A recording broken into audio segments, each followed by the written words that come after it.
Hello friends, welcome back to my YouTube channel. Friends, आज की इस वीडियो में हम लोग जानेंगे छोटा चारधाम यात्रा प्लेसेस के बारे में, जिसमें आते हैं केदारनाथ, बद्रीनाथ, गंगोत्री, यमुनोत्री। आज हम इस वीडियो में इन सभी जगहों के बारे में विस्तार से जानेंगे और जानेंगे इनसे जुड़ा इनका इतिहास।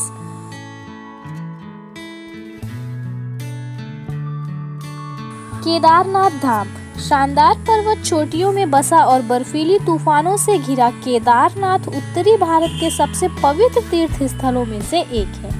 केदारनाथ भगवान शिव और 12 ज्योतिर्लिंगों में से एक को समर्पित है। गौरीकुंड पवित्र तीर्थ की यात्रा के लिए एक शानदार शिविर है। सर्दियों में मूर्ति ओमकारेश्वर मंदिर उखी मठ में स्थानांतरित हो जाती है और तीर्थयात्री भगवान शिव से आशीर्वाद लेने के लिए वहां जा सकते हैं। केदारनाथ निश्चित रूप से आकर्षण और मनमोहक एहसास है।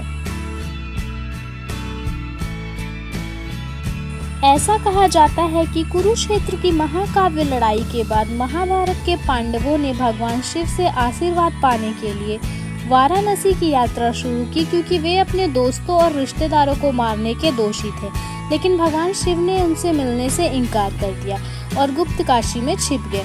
जब पांडव उस स्थान पर पहुंचे तो भगवान शिव ने खुद को भैंस के रूप में बदल लिया ताकि वो उन्हें पहचान न सके। यह देखते हुए वो करीब आ रहे थे, भगवान शिव ने अदृश्य भूमिगत होने का फैसला किया। जब यह बात हो रही थी तब 5 पांडवों भीम ने भैंस के पैर और पूंछ को पकड़कर उसे रोकने की कोशिश की। दुर्भाग्य से भगवान गायब हो गए और अपना कुबड़ छोड़ दिया, जिसकी आज केदारनाथ मंदिर में पूजा होती है। बद्रीनाथ मंदिर यह हिंदू धर्म के अनुसार देश के प्रमुख मंदिरों में से एक है, जो भगवान विष्णु को समर्पित है। छोटा चार धाम का हिस्सा होने के अलावा यह मंदिर बड़ा चार धाम का हिस्सा भी है।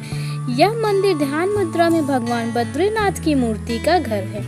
सर्दियों के दिनों में मूर्ति की पूजा के लिए जोशीमठ के वासुदेव मंदिर में स्थानांतरित कर दिया जाता है। आप माता मूर्ति मंदिर भी जा सकते हैं, जो भगवान बद्री की मां को समर्पित है और बद्रीनाथ धाम और तप्त कुंड के पास है, जो एक गर्म पानी का झरना है और औषधीय गुण रखता है। जैसा कि हम जानते हैं कि यह पंच बद्री के प्रमुख मंदिर और भगवान विष्णु के 108 दिव्य देशों में से एक है। कहा जाता है कि धर्म के 2 पुत्र नर और नारायण हिमालय में शरण लेना चाहते थे। वे अपना आश्रम स्थापित करने के लिए एक जगह की तलाश कर रहे थे और अपनी खोज के दौरान उन्होंने पंच बद्री के 4 स्थानों की खोज की। अंत में उन्हें एक जगह मिली जो अलकानंदा नदी के पीछे गर्म और ठंडे झरने पर दी गई थी। उन्होंने इस जगह का नाम बद्री विशाल रखा और उसी समय इस शहर का नाम पड़ा।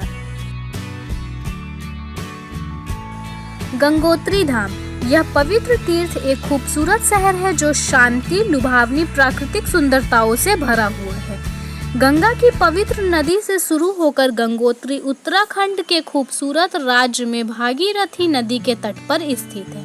सर्दियों के मौसम में मंदिर बंद हो जाता है, क्योंकि यहाँ सर्दी बहुत ठंडी और कठोर होती है। प्राचीन हिंदू पौराणिक कथाएं पवित्र गंगोत्री के इतिहास को दर्शाती हैं।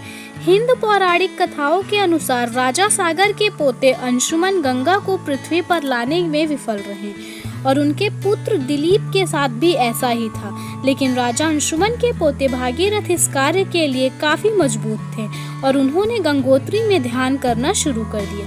कई वर्षों के बाद जब गंगा स्वर्ग में आई, लेकिन भगवान शिव के बालों की कुंडलियों में रखी थी।